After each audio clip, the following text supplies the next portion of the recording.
ഇതെടുത്തേ. ഇത് നന്നായിട്ടില്ലേ?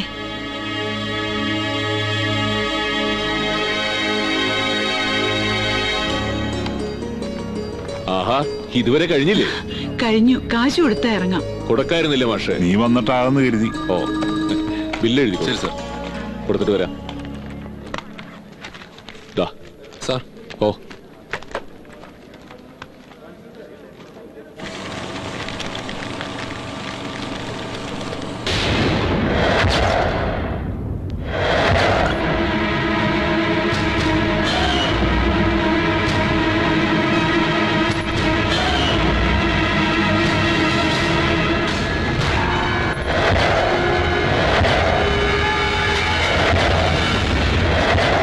സാറവിടെ ഇരുന്നോളൂ. ചെക്ക് ചെയ്ത് വരാൻ അല്പം സമയമെടുക്കും. ഓ,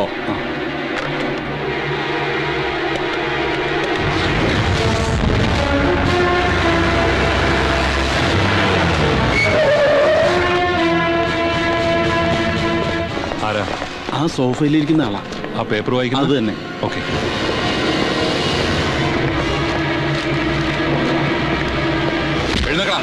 എഴുന്നേക്കാൻ. സ്വർണവും കൊണ്ട് കടന്നു കളയാമെന്ന് കരുതി അല്ലടാ? അയ്യോ സാറേ, എന്താ ആരിക്കുന്നല്ലേ? അതോ മോന്റെ കൂടെ നിങ്ങൾക്ക് വഴിയാണോ? നടക്കണം. ഞാനൊരു പഞ്ചായത്ത് മെമ്പറാ. അങ്ങനെ വരട്ടൊന്നും വേണ്ട. കാര്യം എന്താന്ന് വെച്ചാൽ പറയും. അത് ശരി. കള്ളനോട്ട് കൊടുത്ത് സ്വർണം വാങ്ങിയെന്നും പറയാം. വർത്തമാനം പറയുന്നു. കള്ളനോട്ടോ? ഇത് എവിടെ നിന്ന് വന്നു നിന്നെ കൊണ്ട് ഞാൻ പറയിപ്പിക്കാം. തൂക്കിയെടുത്ത് വണ്ടിയിലുള്ളൂ.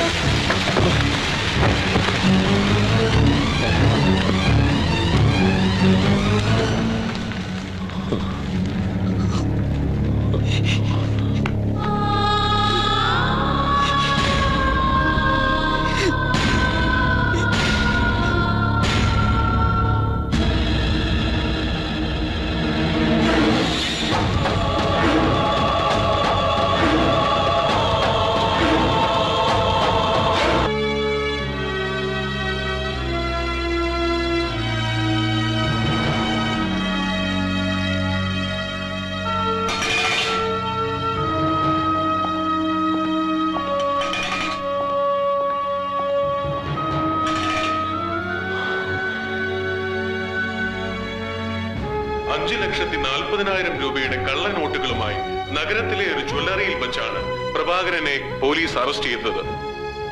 തോന്നൂർക്കര ഗ്രാമപഞ്ചായത്തിലെ 8ാം വാർഡിൽ നിന്ന് വൻപിച്ച ഭൂരിപക്ഷത്തോടെ വിജയിച്ച പ്രഭാകരൻ സമീപകാലത്ത് കായൽ നികത്താനുള്ള പഞ്ചായത്തിന്റെ നീക്കത്തിനെതിരെ കഴുത്തറ്റ മണ്ണിലിറങ്ങി നിന്ന് നിരാഹാര സമരം നടത്തി വിജയിപ്പിച്ചിരുന്നു. കണ്ടില്ലേ, ആന പിണ്ടിയിരുന്നത് കണ്ടിട്ട് മുയല് മുക്കിയതിന്റെ ഫല. പറയാൻ പറ്റില്ല. ചില പാവം തന്നെ കള്ളനോട്ട് കൊടുത്തതാണെങ്കിലും. ശരിയാ, ഈ സമരവും രാഷ്ട്രീയമൊക്കെ കള്ളത്തരത്തിന് നല്ല മുറയില്ലേ?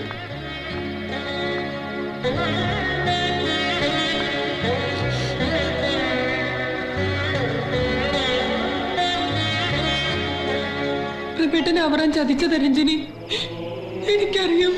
അത് കോടതിക്കും ബോധ്യാവും, ഉറപ്പ്. ഇത് വെച്ചേക്ക്. കുറച്ച് സ്വർണ്ണ. നിന്റെ പ്രഭേട്ടം വിചാരിച്ച പോലെ ആയില്ലെങ്കിലും അത്ര മോശമാവാൻ പാടില്ല നാളത്തെ നിന്റെ കല്യാണം. വേണ്ട, ഇനി അങ്ങനെ ഒരു ചടങ്ങുണ്ടാവില്ല. വേണം രാധേ. ചില കാര്യങ്ങൾ ഒരു തവണ മുടങ്ങിയ പിന്നെ ഒരിക്കലും അത് സംഭവിക്കില്ല. പക്ഷെ മോളെ, ഇല്ല, ആരും അറിയില്ല. ഇങ്ങനൊരവസ്ഥയില് നാളെ തന്നെ രജിസ്റ്റർ മാരേജ് കഴിക്കാൻ സുരേഷ് തയ്യാറായില്ലേ? ആ നല്ല മനസ്സിന് മുമ്പില് ഇതൊന്നും ഒന്നുമല്ല. രാധയ്ക്ക് നല്ലതേ വരൂ.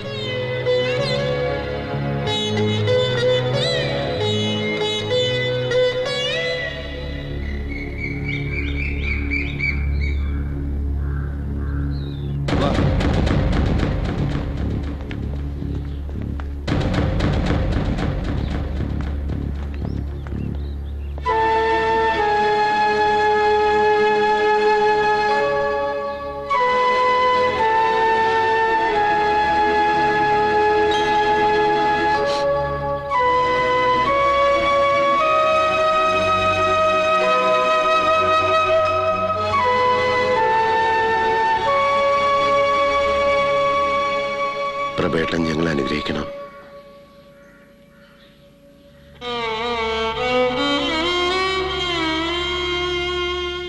തിടുക്കമായി പോയി എന്നറിയാം. എന്നാലും പ്രബേട്ടൻ വരുന്നവരെ കാത്തു നിൽക്കായിരുന്നത്. സാരമില്ല, നന്നായി. ഒരുപക്ഷെ പ്രബേട്ടൻ പുറത്തു വന്നില്ലെങ്കിലോ? ഇപ്പൊ കുറ്റക്കാരനാണെന്ന് സംശയമുള്ളൂ. നാളെ കോടതി വിധിക്കുന്നതോടെ പ്രഭാകരൻ ശരിക്കൊരു കള്ളനാവും. പിന്നെ ഒരു കള്ളന്റെ പെങ്ങളായിട്ടായിരിക്കും ഇവള് നിന്റെ കൂടെ ഇറങ്ങി വരിക. അതേതായാലും വേണ്ട, ചെയ്തത് നന്നായിടാ. വീട്ടിലായാലും നാട്ടിലായാലും പ്രബേട്ടൻ അവനവനെ മാത്രമേ കാണാറുള്ളൂ. അതുകൊണ്ട് മറ്റു പലതും പോലെ ഈ ഒരു ചതിയും തിരിച്ചറിയാൻ കഴിഞ്ഞില്ല, അല്ലേ മോളെ?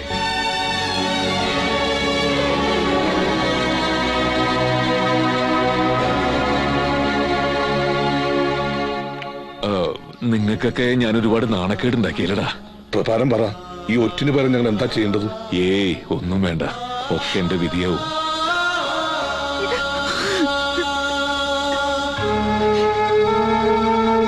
എത്ര വർഷത്തേക്കാ കോടതി ശിക്ഷിക്കാന്നറിയില്ല. പക്ഷെ അത് കഴിഞ്ഞിറങ്ങുന്നത് വരെ അമ്മ അവിടെ ഒരു വെറും വേലക്കാരിയെ പോലെ കഴിയേണ്ടി വരും. അത് ഓർക്കുമ്പോഴേ ഉള്ളൂ സങ്കടം.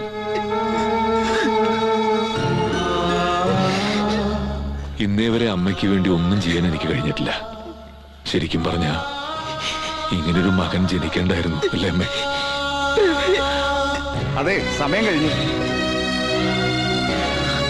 ശരിയാ, സമയം കഴിഞ്ഞു. സമയം കഴിഞ്ഞു എന്ന് ചിന്തിക്കാൻ വരട്ടെ പ്രഭാര. നാളെ കോടതി ഉണ്ടല്ലോ. നിനക്ക് വേണ്ടി ഏറ്റവും നല്ല വക്കീലാ ഹാജരാകുന്നത്. അതുകൊണ്ട് എന്താ കാര്യം? കാര്യം ഉണ്ടാവും. ആ പണം ഞങ്ങൾ തന്നതല്ലെന്ന് വാദിക്കാനല്ലേ അവറാച്ചന് പറ്റൂ. അല്ലാതെയും വഴിയുണ്ടാകും.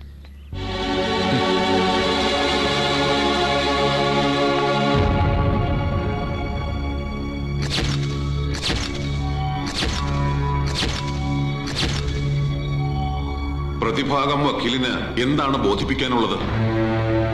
യുവർ ഓണർ, കഴിഞ്ഞ വിചാരണ ദിവസം വെളിപ്പെടുത്തിയതുപോലെ പ്രസിഡന്റ് അവറാച്ചൻ എന്റെ കക്ഷിക്ക് നൽകിയത് 6 ലക്ഷം രൂപയുടെ ഇന്ത്യൻ കറൻസി തന്നെയായിരുന്നു. അതിൽ എന്റെ കക്ഷി അറിയാതെ 5,40,000 രൂപ മാറ്റി പകരം കള്ളനോട്ട് വെച്ചത് മറ്റൊരാളാണ്.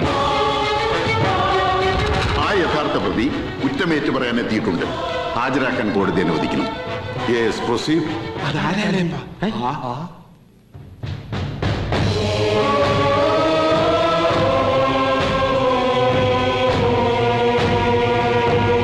പേര്? ബാലഗംഗാധരൻ. എന്താണ് യഥാർത്ഥത്തിൽ സംഭവിച്ചത്? 6 ലക്ഷം രൂപ എന്റെ കയ്യിൽ തന്നിട്ട് സ്വർണ്ണക്കടയിലേക്ക് പോയിക്കൊള്ളാൻ പ്രഭാകരൻ പറഞ്ഞു. സ്വർണ്ണക്കടയിൽ എത്തുന്നതിന് മുമ്പ് യഥാർത്ഥ പണം മാറ്റി കള്ളനോട്ട് വെച്ചത് ഞാനാണ്. അല്ല, അല്ല സാർ, ഇതല്ല ശരി എന്ന് പ്രഭാകരനടക്കം മറ്റു പലരും വിശ്വസിക്കുന്നു.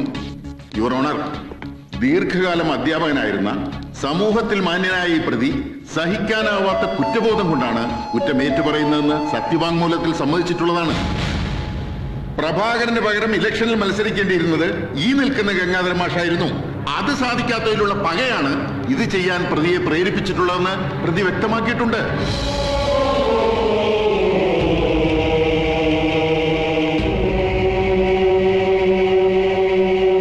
അതിൽ പറഞ്ഞിരിക്കുന്നതൊക്കെ ശരിയാണ്. ഞാനാണ് യഥാർത്ഥ കുറ്റവാളി.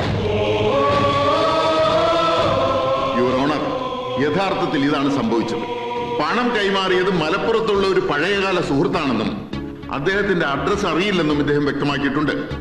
അതിനാൽ നിരപരാധിയായ എന്റെ കക്ഷിയെ വെറുതെ വിടണമെന്നും കുറ്റമേറ്റു പറഞ്ഞ് പശ്ചാത്തപിച്ച പ്രതിക്ക് IPC 489 വകുപ്പ് പ്രകാരമുള്ള ഏറ്റവും ചെറിയ ശിക്ഷ നൽകുവാനും ബഹുമാനപ്പെട്ട കോടതിയോട് ഞാൻ അഭ്യർത്ഥിക്കുന്നു. That's all your honour. മേൽ കേസിൽ